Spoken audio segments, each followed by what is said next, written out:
आज से ठीक 3-4 दिन पहले हम नर्सरी से लेकर आए थे स्ट्रॉबेरी के प्लांट्स और नर्सरी विजिट की वीडियो मैंने आप सबके साथ पहले ही शेयर कर दिया है। अगर आप सबने नहीं देखा है तो उसको जल्दी से देख लीजिए।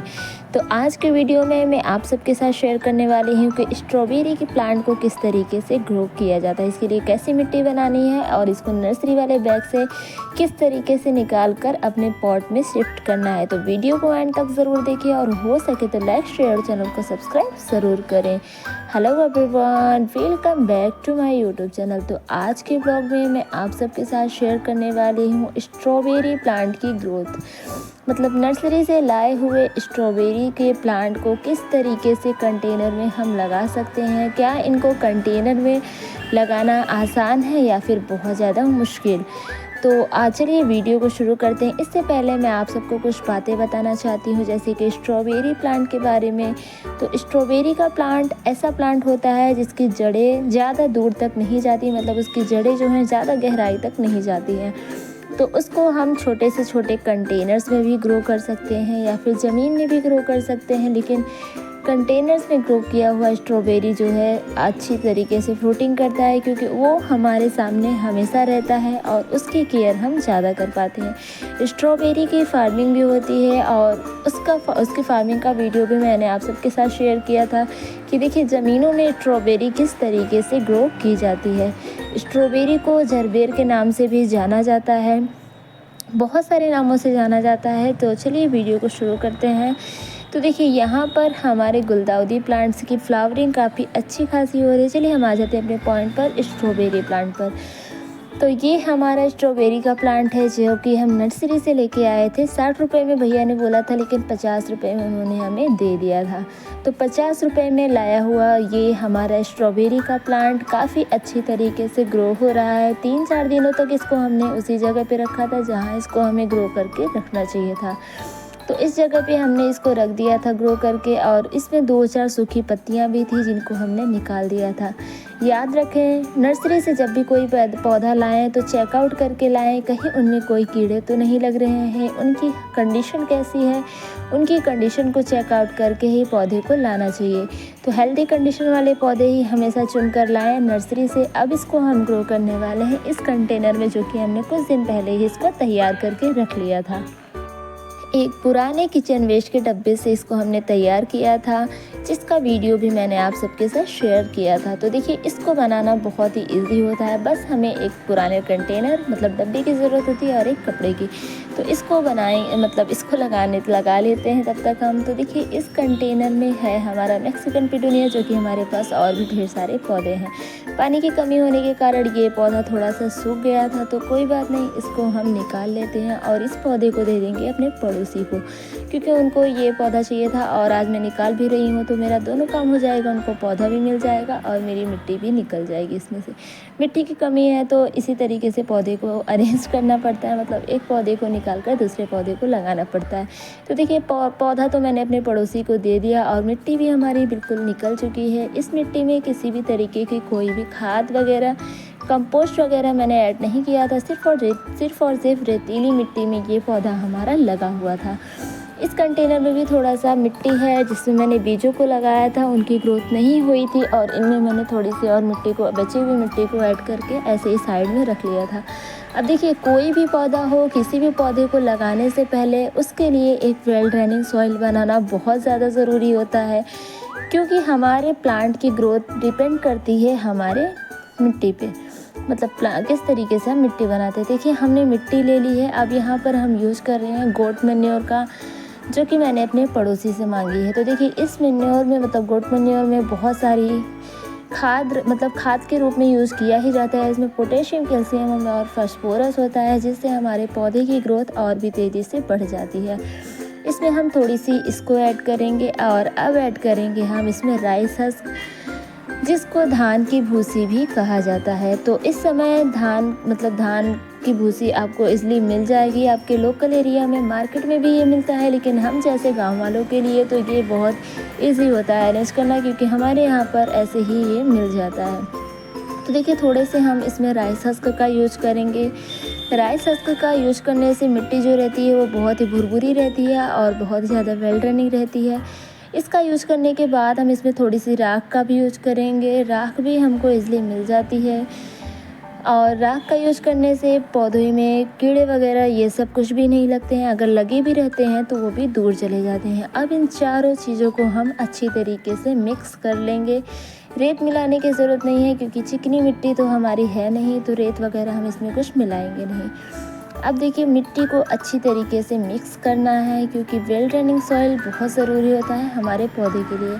अगर सिर्फ हम मिट्टी में पौधे लगाएंगे यानी कि चिकनी मिट्टी में अगर पौधे लगाएंगे तो हमारे पौधे की ग्रोथ तो रुकेगी ही, साथ में जिस कंटेनर में हम मिट्टी को फिल करेंगे वो कंटेनर में से मिट्टी निकालना, मतलब दोबारा उसको बाहर निकालना बहुत ज़्यादा मुश्किल हो जाता है।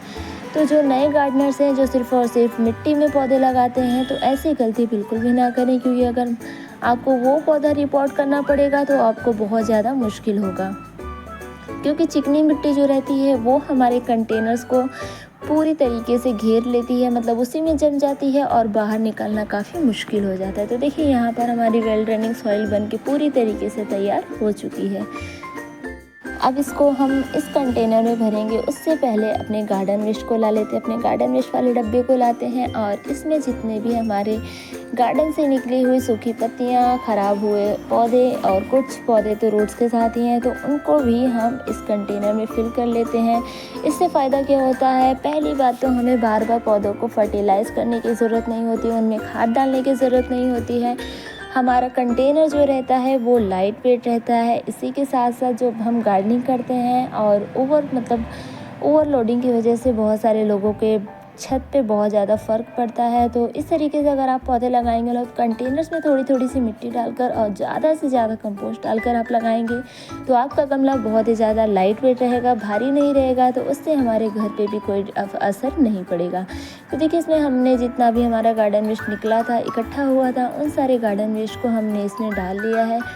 अब बारी आती है इसको इसमें फिल करने की। तो इसको फिल करते करते आइए मैं आप सबको स्ट्रॉबेरी प्लांट के बारे में बताती हूँ कि इसकी केयर हमें किस तरीके से करनी चाहिए। स्ट्रॉबेरी प्लांट की केयर करने के लिए हमें बहुत सारी बातों का ध्यान रखना चाहिए, जैसे कि स्ट्रॉबेरी को सीधी धूप में रखनी चाहिए, स्ट्रॉबेरी को अच्छी वेल ड्रेनिंग सॉइल में लगानी चाहिए, स्ट्रॉबेरी प्लांट को पानी देते समय पौधे या फल के आसपास की मिट्टी को गीला ना करें, स्ट्रॉबेरी को हर 15 दिन में कंपोस्ट या किचन वेस्ट फर्टिलाइज़र ज़रूर दें, स्ट्रॉबेरी के पौधे में फंगस लगने पर फंजीसाइड का छिड़काव करें, स्ट्रॉबेरी पौधे को छायादार जगह पर बिल्कुल भी ना रखें, स्ट्रॉबेरी के पौधे को नेट से कवर करके रखें, क्योंकि बहुत सारे ऐसे जंगली जानवर वगैरह आसपास के आ जाते हैं, फिर कबूतर वगैरह भी इनको खाना शुरू कर देते हैं जब इसमें फ्रूटिंग होती है।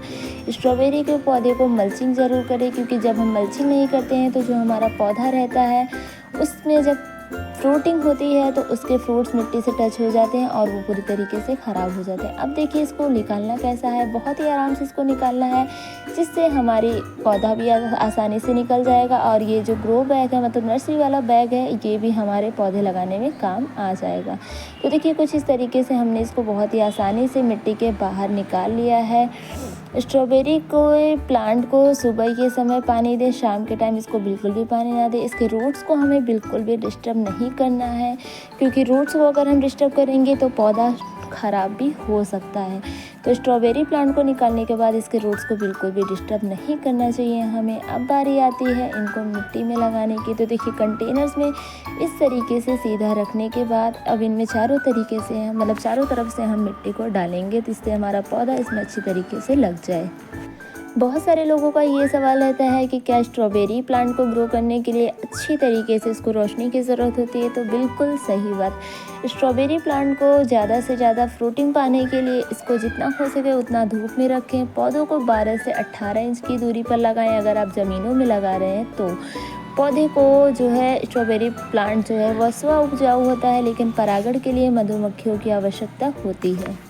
बहुत सारे लोग ये भी सवाल करते हैं क्या स्ट्रॉबेरी प्लांट को कंटेनर में उगा सकते हैं। तो बिल्कुल हाँ, कंटेनर में स्ट्रॉबेरी उगाना बहुत ज़्यादा आसान है। जब मौसम ठंडा हो तो कंटेनर को पूरी तरीके से धूप में रखें ताकि फल लगे, और तापमान बढ़ने पर उन्हें छाया में रखें।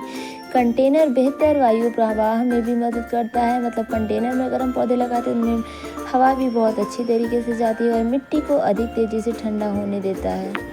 स्ट्रॉबेरी एक विंटर सीज़न का प्लांट है, तो इसको जितना ज़्यादा ठंड मिलेगी वो उतनी अच्छी तरीके से ग्रो होगा। लेकिन ठंड के साथ साथ इसको थोड़ा कोहरे से भी बचाना पड़ता है। जब ज़्यादा कोहरा होने लगे तो इसकी मल्चिंग कर दें। उससे होगा ये कि मल्चिंग करने के बाद ये पौधा जो है कोहरे के प्रभाव में नहीं आएगा। इसकी पत्तियों पर तो नहीं, लेकिन इसके रूट्स पे काफ़ी ज़्यादा इफ़ेक्ट पड़ती हैं कोहरे की, क्योंकि इसका रूट्स सीधे अटैक में आती हैं कोहरे की। तो कोहरे से बचाने के लिए मल्चिंग ज़रूर करें, जिससे इसके जड़ों को कोई भी इफ़ेक्ट ना पड़े। तो देखिए हमारा स्ट्रॉबेरी प्लांट लग के बिल्कुल रेडी हो चुका है। अब बारी आती है इनमें वाटरिंग की। तो वाटरिंग करने के बाद हल्का हल्का सा हम इसके ऊपर भी एक बार पानी छिड़केंगे, क्योंकि नर्सरी से लाया हुआ पौधा है तो इनमें थोड़े से फंगस वगैरह भी हो सकते हैं। तो एक बार छिड़का करें, बाकी उसके बाद इस पर किसी भी तरीके के पानी ऊपर से बिल्कुल भी ना डालें। और बातों ही बातों में हमारा स्ट्रॉबेरी का प्लांट लग के पूरी तरीके से तैयार हो चुका है। कुछ ही दिनों में इनमें ढेर सारी फ्रूटिंग भी होगी और हमें इनके फ्रूट्स खाने को मिल जाएंगे। Thank you so much for watching.